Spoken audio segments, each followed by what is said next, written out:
It's a very interesting day for me to, It's an interesting day for me to stand here today. I just received formal notification that I've been promoted to full professor. So I'm sharing that with you. But I wish that I could say that it was entirely a joyful day, because some of that joy has been removed by the fact that after 4 years, I haven't been able to really stop the kind of profiling, the types of attacks levied against students of color. So on the one hand, I celebrate that I've been able to meet this milestone, but I also find myself very troubled by the fact that this is not our first time standing here. We stood here, what, 2 years ago? Making the same types of complaints, telling the same types of stories. We've met with the powers that be.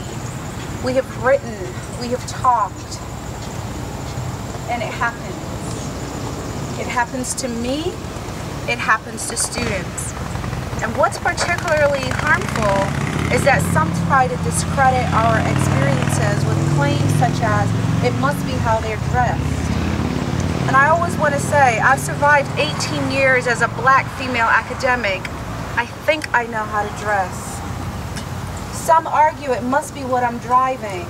At the time I was most recently profiled, I drove a Nissan Rogue. There are a dime a dozen on this campus. So it can't be the car. It can't be my style of dress. So what am I left to believe it is after 7 years and 8 experiences?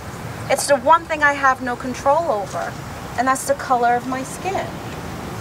Right? I do everything conceivably possible not to draw the attention of security guards on this campus, from trying to figure out how to walk through buildings so that I'm almost invisible.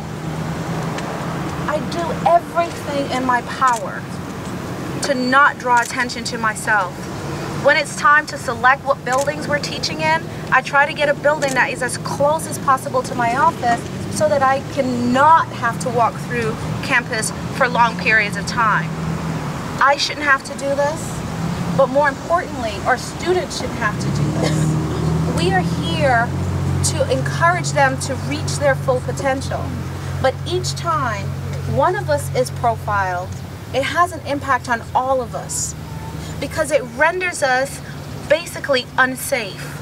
And so this is why we stand here again today. And I want to stress again, all right, this is not the first time.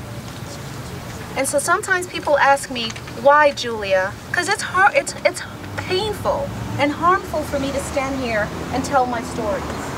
This is not by choice that any of us are standing here.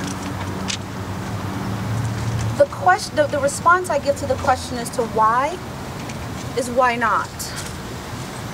If I struggle at the end of the day with being racially profiled, and I'm an adult, and I know theoretically how to handle this, what is happening to an 18-year-old? What is happening to an 18-year-old, a 19-year-old, a 20-year-old who might not have access to types of literature I have access to, who has to stay on this campus pretty much 24/7? I get to leave, but they have to stay. And so, if for no other reason we stand here in hopes that next semester, or as this semester winds down, that we will no longer have to hear these stories. And this hopefully will be the last time we stand here, because we're made to feel like full participants of Providence College. Thank you.